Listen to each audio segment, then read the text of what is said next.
Hello, everyone. If you haven't heard about Anchor, it's the new free podcast app. Anyone can download it. It's on Android and iOS. There's a lot of creation tools that you get to use for free. It gives you your RSS code, and you can use it on your phone or computer. Anchor will distribute your podcast for you. Spotify, Apple Podcasts, many more. You make money from your podcast with no minimum leadership. Everything you need in one place on one app. Don't forget to download yours today, now.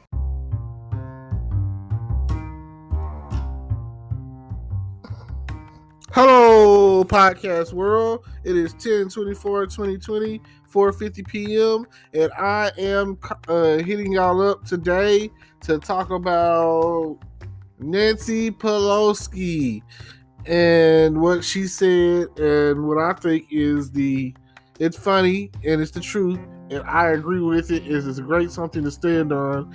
And I heard them talking about earlier this week. It was children learning, parents earning. She's talking about, well, they're going through negotiations for the stimulus package, and they're going back and forth. And at this point, they're talking about Trump doing a presidential executive order and just, getting us our money, basically. You know what I mean? So, but I really respected that statement. It really makes sense. I feel like it's something that we can hold on to the end of time. Like she said, parents earning, children learning. And I can get behind that, just 100%.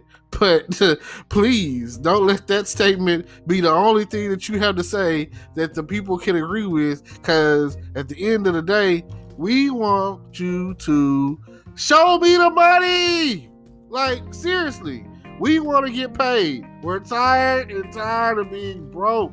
Like, you don't understand. There's places out here, like some of them.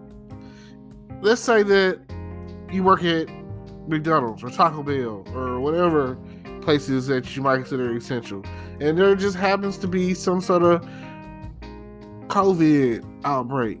You know what happens to that place? They shut down for a couple of weeks. Like, it's ridiculous. Y'all can't sit up there and expect people to work and want jobs and to get out there and try to get a job or whatever, when every time you turn around, people are getting temporary layoffs, like the song say, and standing in the child line. Good times. That's what it seems like right now. It seems like that we are in the biggest recession ever, and it's been going on since the early 2000s, and it just seems to be like it's going on, and there's no end in sight. And right now, with this whole pandemic, like, boredom strikes, and when boredom strikes and poverty strikes and everything else, it's like after a while you're probably just gonna start seeing like mass suicides or something, because people are tired. They're really trying to hold on by a thread. It's like businesses are closing down, stores are closing down, because people are not. I feel like this whole, that's the point of the stimulus package, right? To put money into the economy. It's like you give this proven fact that if you give the economy, or if you give people money, they're gonna spend it. It's gonna get spent. People are going to get out there and they're gonna buy things that they need for their household. I haven't found air spray, like Lysol spray or whatever. I haven't found that since the beginning of the pandemic. I'm like, man, how can I get some? Like, I would really like to spray my house down a little bit with some Lysol or whatever, some disinfectant spray. And it's hard as heck to find some rubbing alcohol, 91% proof. If you can find it, I'll be looking for it at Walmart, and I can only find the 70% proof every now and again in little bottles. But like I say, it is so hard, and it's affecting everything. It's affecting the mail system. Hey, it might even be affecting the weather. I don't know. One minute it's hot, one minute it's cold, or maybe it's just because I live in Texas. I haven't really figured it all out. But it seems like if children aren't in school safely, children learning, parents earning. You know, people can't even go to work because their kid is stuck at home doing virtual, and they gotta be every other day or so. They, at some point in time, they gotta be home. I mean, parents don't want to really see their kids.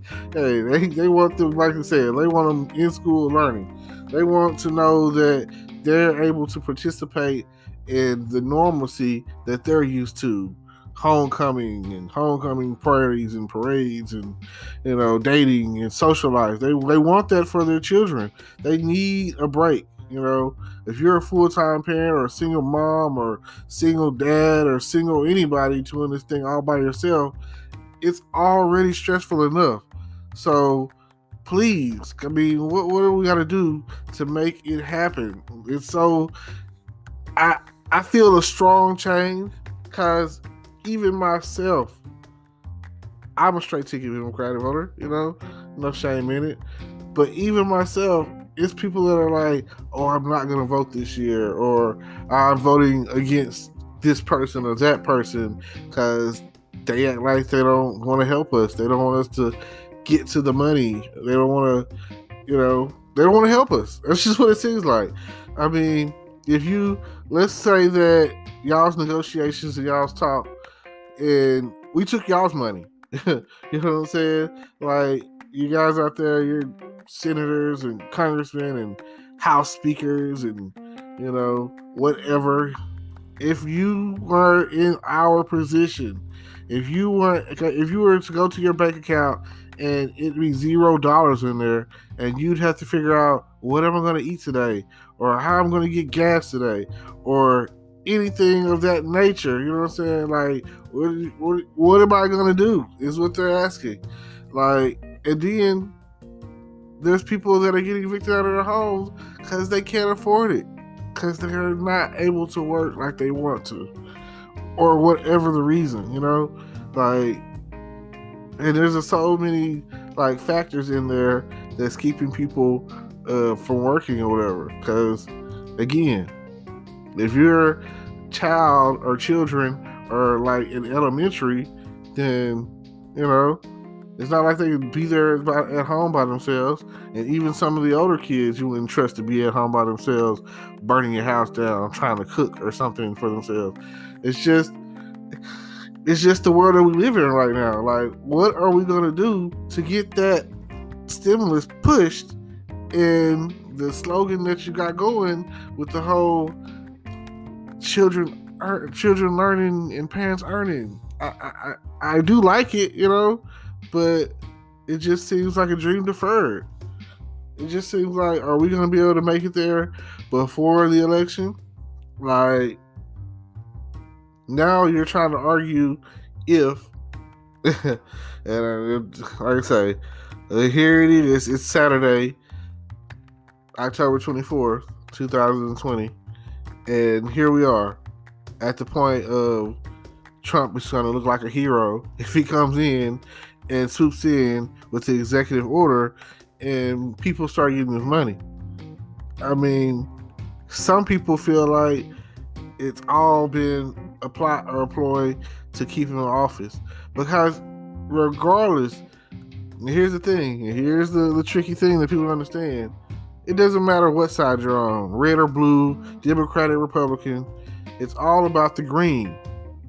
And if him being in office is going to make everyone in office financially sound, CEOs happy, they don't care about the bottom line. They don't care about the little guys. They don't care about the us. They don't care about us, Like Michael Jackson said, they don't really care about us. So him to swoop in, throw out this executive order, pass this order, get us this money right before the election. I mean, here it is. You got about a week left. If Monday morning he announces boom, this is what's going to happen. By the end of that week, people are expecting to get, let's say they're expecting to get their next unemployment check, and then it's supposed to be retroactive. So I can't say when the money will drop, but it's announced. It's out there. You know what I'm saying? So it's like, oh, you can't really renege on this. It's out there. This is what you said you're going to do. It automatically pushes them to the point where people are going to vote for him. You know, people are going to vote for Superman over Lex Luthor any day of the week. Like, I need you to understand that okay, I say that people gonna vote for Superman over Lex Luthor any day of the week because he's out there, he's flying around saving people. But not everyone thinks Lex Luthor is a bad guy, because even in the comics or whatever, in the reality of the situation, and if you know anything about DC Comics, you know anything about Superman and Lex Luthor, who becomes president? Lex Luthor. Lex Luthor in the comics becomes president.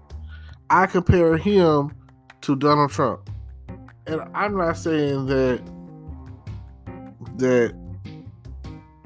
again, I always say this. Lex Luthor is misunderstood. Lex Luthor wasn't really a bad guy. He just was against Superman. Like, Lex Luthor was connected with some pretty powerful people, and he was already grew up rich, you know. And if you watch Smallville, him and Clark were friends. So you got to understand that it was kind of Clark's fault that Lex Luthor came at him the way he did. I mean, wouldn't you? If you discovered that aliens living among us had the ability to fly around, be super strong, impervious to pretty much anything, and had laser eyes and stuff, you would be afraid of that. You know, like before he was the Man of Steel, and they were like, look, the bird's playing the Superman. Before he was Superman, you were afraid of him because you didn't understand that he was there to help you. But the narrative of the story could have been told any other way, and even Batman says, I hold it keeps contingency to take Superman down just in case, kryptonite, just in case, you know, he has to. You have to understand, like, you never know when you might have to take the man down, the Man is still down, the guy that you're sitting there saying, oh, I want him, or I want him, or whatever. Like, I personally don't like either one of these guys. I don't know why. Just because. And here's my voting strategy. I'm just gonna be honest. I vote for the younger candidate that has the vision of the future, that asks questions like, what are you going to do for our country? You know, like, what you know, there are certain presidents out there, pretty much most of them are all Democratic that I can think of on top of my head. But my favorite president, and this is hands down, during the time of some of the worst situations in the during our country's history or whatever, is Roosevelt. Like, Roosevelt, a guy in a wheelchair running the country, making these decisions, and he ran on the campaign slogan of a chicken in every pot. And when I learned this in college, in government, I was like, a president can say that right now, and I will vote for them. Like, you think about that. It's a time right now, we're all hungry, you know. We're ready to eat. We'll do whatever it takes, you know. And for somebody to come along and say, I promise you a chicken in every pot. I love chicken. Most people do. Most of us do. So if Donald Trump comes along and puts the chicken in the pot, what are you going to do? That's all I want to say. Don't forget to get out there and vote. It's coming up, November 3rd, I think. Is that the date? That's how unprepared I am for this. Yeah, November 3rd. Get out there and vote. Probably nothing, but at least you'll feel better about yourself when you do it. At least you know that they say that without voting, you have no voice. So don't let that be your choice to not vote. Thank y'all. Don't forget, students learning, parents earning.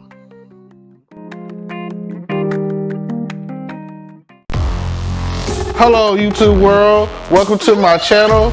Don't forget to like, comment, subscribe, and hit the notification bell so you can be notified when I drop hot content like this. And stay tuned for the next video.